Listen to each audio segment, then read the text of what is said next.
Hello everyone, this is Time Agent MW logging on to a new video. I am continuing my journey into the life of the 8th Doctor on Big Finish.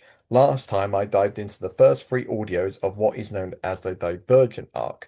This arc saw the 8th Doctor and companion Charley Pollard enter a different universe where time does not exist, and they meet a shapeshifter called Kariz, who becomes a new companion. It's also during these audios that a mysterious character called the Croaker is psychologically analyzing our TARDIS trio, whilst guiding them each to the different locations that take place in each audio.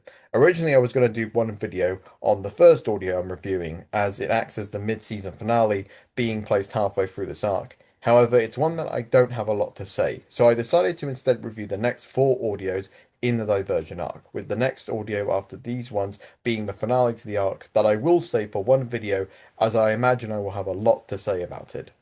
But let's talk about that first audio I'm reviewing, which could be seen as the first in an imaginary box set.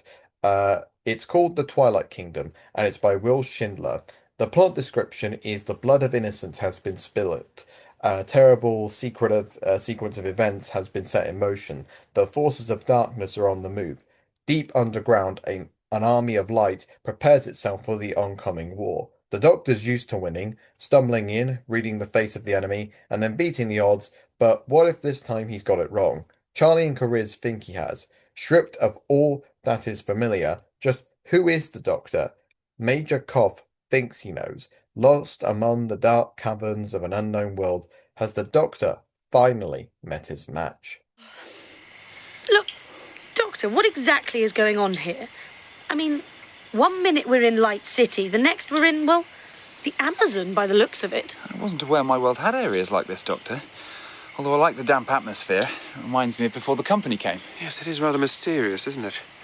All these different zones sectioned off from one another. It could be a natural phenomenon, then again. You think it could be deliberate? The Crommen? No, it would take something far more powerful than them. But without more information, it's all just conjecture. Everything's always a mystery these days. What I'd give for a straightforward, uncomplicated ham sandwich right now. Shh, come on. What? Shh. Caddies, your ears are better than mine. Running water. Over there, I think. Oh, I can feel the moisture in the air. Oh, I thought we were supposed to be resting. Come on, Charley, don't dawdle. Don't you want a shower?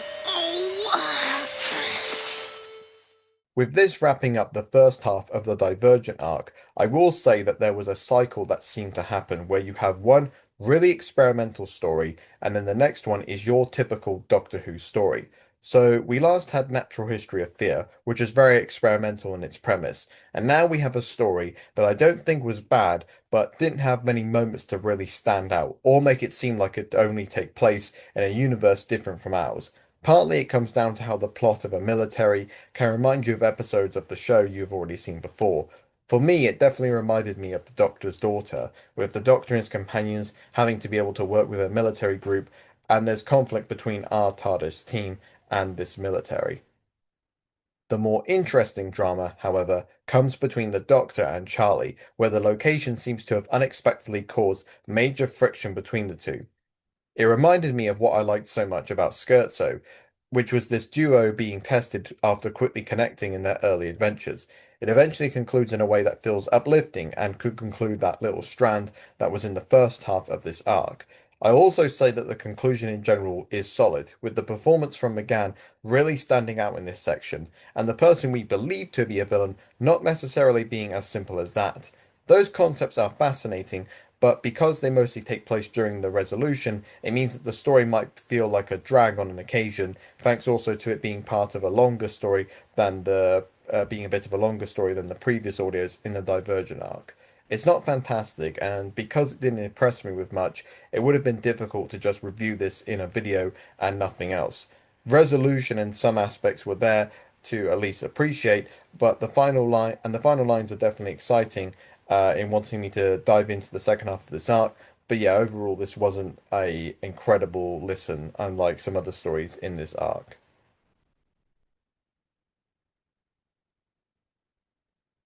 And the second half kicks off with the audio Faith Stealer, written by Graham Duff. The plot description is when the Doctor, Charley, and Kariz find their journey through the interzone interrupted by a nightmarish vision. They are surprised to find the croaker then offering the perfect solution. The multi-haven, a vast array of religions and faiths housed in one harmonious community. It appears to offer the perfect sanctuary in which to convalesce.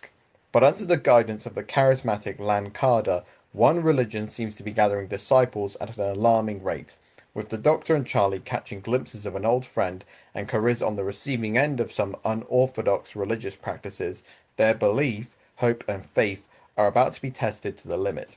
The clip I'd like to show you is the TARDIS trio entering the Multihaven for the first time. Look, Doctor, those must be the Multihaven gates. Fabulous variety of architecture. Churches, temples, towers, spires, domes, cupolas. You know, I rather fancy a spot of sightseeing. Well, we have to get inside first. There's no shortage of applicants. Look at the queues. Excuse me, guard? I'm not a guard. I'm an assistant. The Boardinan's assistant, in fact. You three together? Yes. Might as well do your questionnaire now, then. Names, please. Charley Pollard. Oh, hello, I'm Cariz. And I'm the Doctor. Pleased to meet you. Your religion. I'm from the Foundation. The what? Is that a church? If it's not a church, you can't come in. I'm a monk of the Church of the Foundation. Oh. Oh, I see. Sorry, sir. Didn't mean to be rude. Just doing my job. And you two? You worship alongside him? We're not with the Church of the Foundation, no. We're, tourists. Tourists. And when was the tourist faith founded? It's not really like that. We've just arrived here for a look around. Do your religions require ritual sacrifice, the drinking of blood, or any special diet? No. But you see, it isn't a religion as such. We're more... Are any of you gods? Gods. Gods, or reincarnations of gods, or the offspring of sacred beasts. I'm thinking of you specifically, sir. Me? Certainly not. Are any of you carrying gods about your person? No, I wonder, is all this strictly de rigueur? I mean, couldn't we just pop inside and do the form filling some other time? Your faith and religious details must be recorded before you may enter the multi-heaven. Oh, very well. Charley and I are members of the tourist faith. We worship Keres here. And we begin each day with a ritual cup of tea. Happy? Cup of tea. Very good. If you could all sign this form, please. There you go. Tell me, if I wanted to speak to someone in charge here, who would I be looking for? The lady I work for. Who is? Ah, the Boardinan. Indeed. The Boardinan. At the central office. Is clearly signposted. From the plot description, you might eye-roll and think this will be such a bland story that is just doing the typical theme of science fiction mocking religion, and anyone who follows any faith are naive idiots. Thankfully, that's not really the case here. Without giving too much away, this audio has one religion trying to take over all other religions in the area. It provides the interesting theme of free will and people choosing their own faith, and could be seen as celebrating one thing that I love about religion and faith, which is that there are several different beliefs and practices that people have in their life. You even get the comedic aspect of the Doctor, Charley and Cariz creating the tourist religion, which is pretty funny, whilst not also making it just an easy mockery or jab at religion. One of the best aspects of this audio is the character of Cariz, with this so far being his best story. The reason is because this audio focuses heavily on him and goes back to Creed of the Crommen to provide something interesting out of an audio that was fairly generic. What it provides is it analyzes the psychology of Cariz from what happened to him personally in Creed of the Crommen. The psychology is connected to the antagonist wanting to warp the minds of those living in the multi-haven. It's definitely the main aspect that stood out for me in this audio. As for the Doctor and Charley, they are both still solid as always, and they have a plot thread that has been appearing since Creed of the Crommen, which is the duo looking for the TARDIS. This search results in them hearing but not seeing it often. You could theorize this actually as the TARDIS being the true religion and faith for the Doctor and Charley. The theory reminded me of The Impossible Planet and the Satan Pit two-parter, with how that story explored faith and the Beast questioned the Doctor with time as being his religion. It's with the Doctor and Charley that we get to listen to the most of Jenny Kovarik as the Miraculite, the head of the Multihaven, and the scenes are good in being guided info about the Multihaven that help to create the foundations and build the world in your head. Overall, I would say that this wasn't amazing, but one from this arc that stood out as a fun, easy engaging listen. Not only does it tackle the used topic of faith and religion in a unique and original way, but it continues the arc in fascinating ways to keep me engaged with how Cariz's psychology is explored and the continuing search for the TARDIS. It's definitely one I'd be happy to listen to again. The next one to discuss is The Last, written by Gary Hopkins. The plot description on the website says that trapped on a dying world, the Doctor and Charley come face to face with those responsible for the war to end wars, while Cariz tries to understand what has happened and learns the terrible truth. Powerful forces are at work on this dying world that not even a nuclear holocaust can tame. Natural forces that have excited the interest of Excelsior, the self-proclaimed savior of her people. I'm going to play a clip that has the TARDIS trio only recently enter this dying world.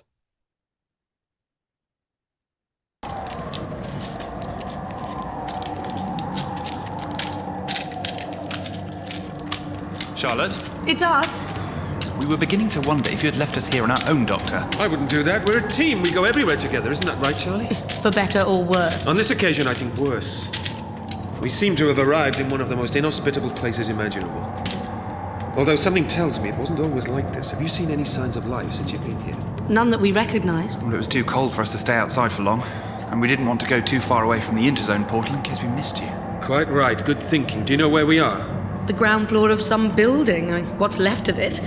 We weren't exactly spoilt for choice. Most of the other buildings have been flattened.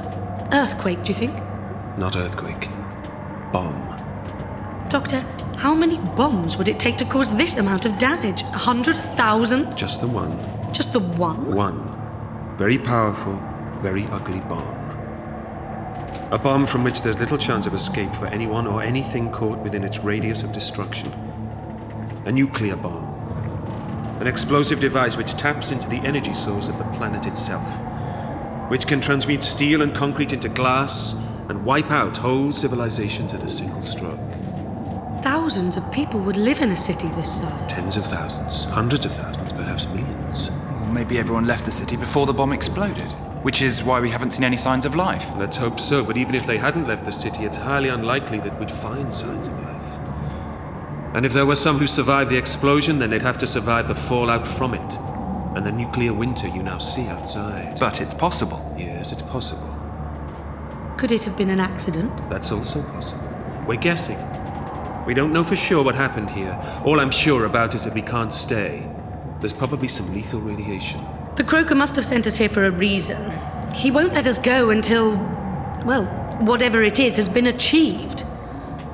We're stuck here, Doctor. We're trapped.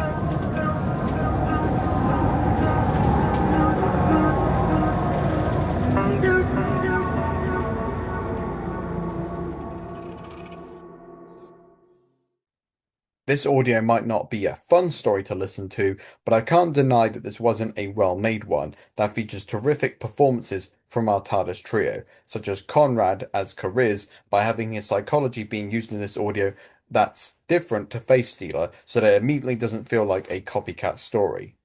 That's thanks in large part to the different tone that suits the setting of a dying world that barely has any life whilst being ruled by an insane leader. Speaking of, that leader, known as Excelsior, is the highlight of the audio, thanks mainly to Carolyn Jones, who is fantastically chilling in this audio. You may recognise her if you listen to the mini-series audio Big Finish released that back in 2006, I, Davros, where she played the mother of Davros.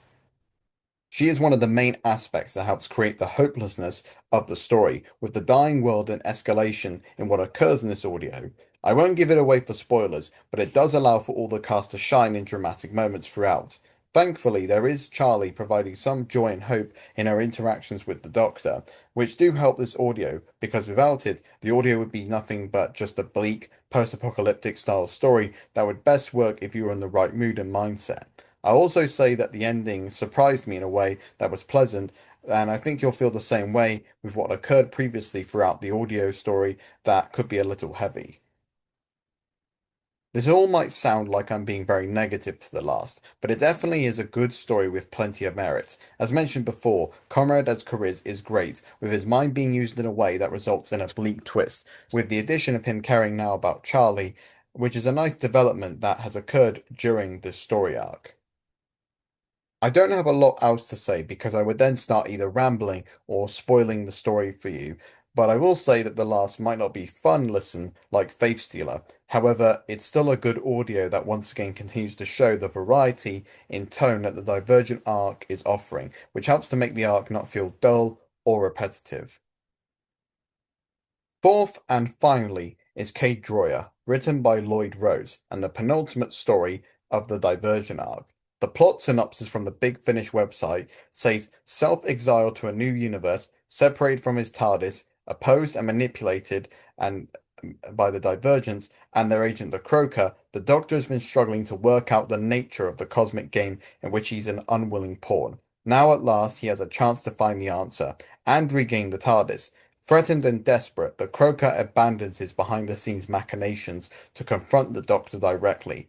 But will both of them lose their way in the maze of the strange world in which they find themselves? A world in which a clock may have a cuckoo but no hands, a labyrinth imprisoning a paradox, and a garden of curiosities revealing something the Doctor has never seen before.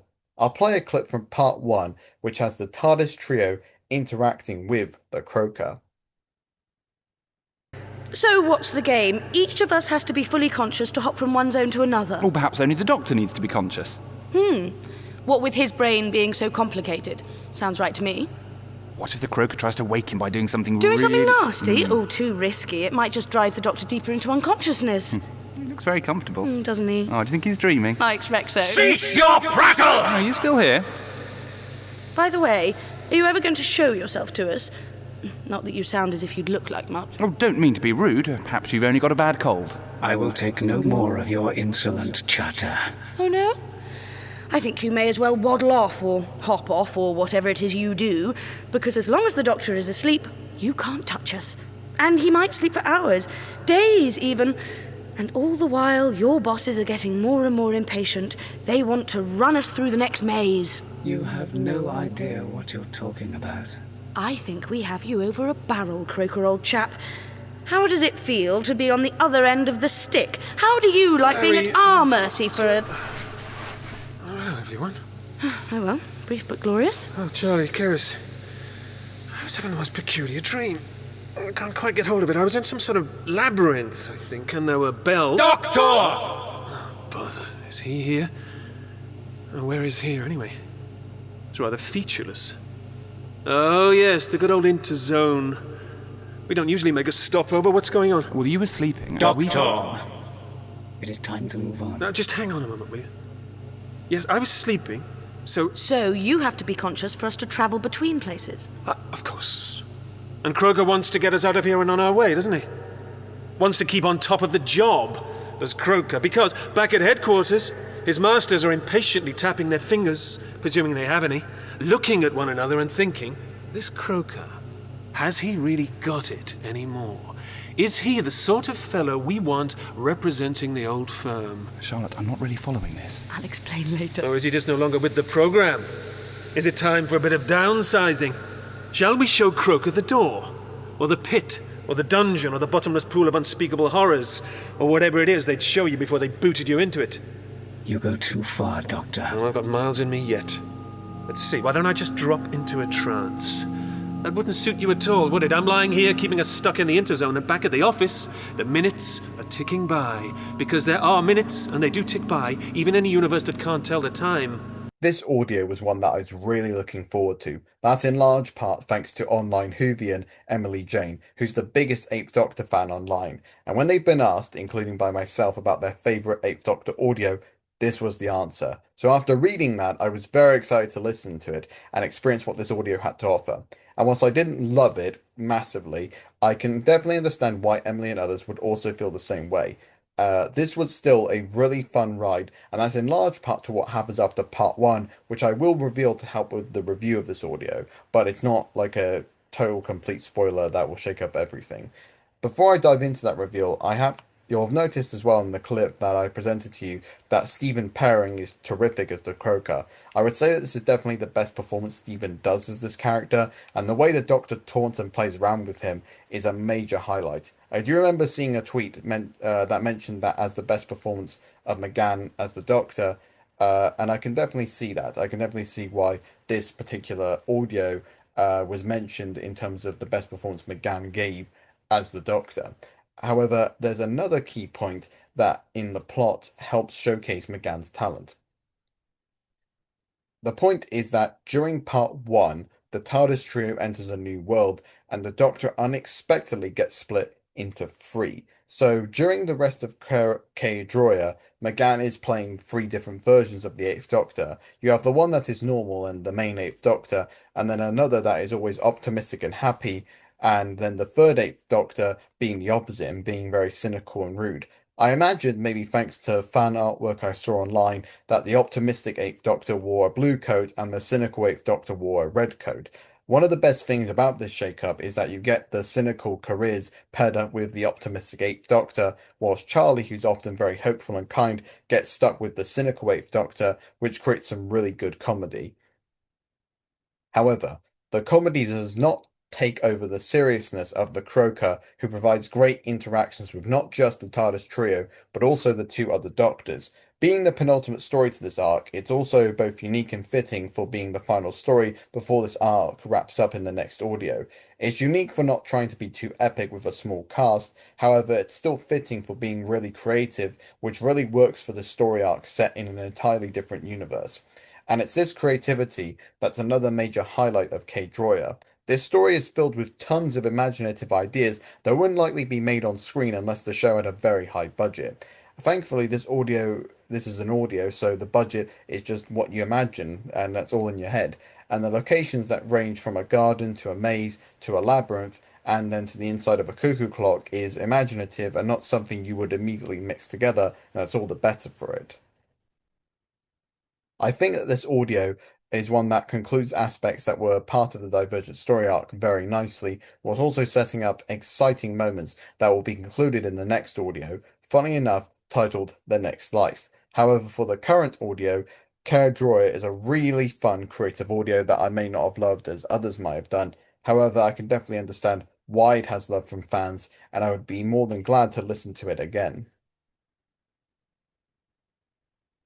Looking back at these audios, aside from the Twilight Kingdom, each of these audios had plenty of merits to make them all enjoyable to listen to. Plus, these audios do improve on Careers by giving his character development and going back to his first appearance to examine his psychology. None of them reach the high of Scherzo, but it's a more consistent and successful use of the Divergent universe.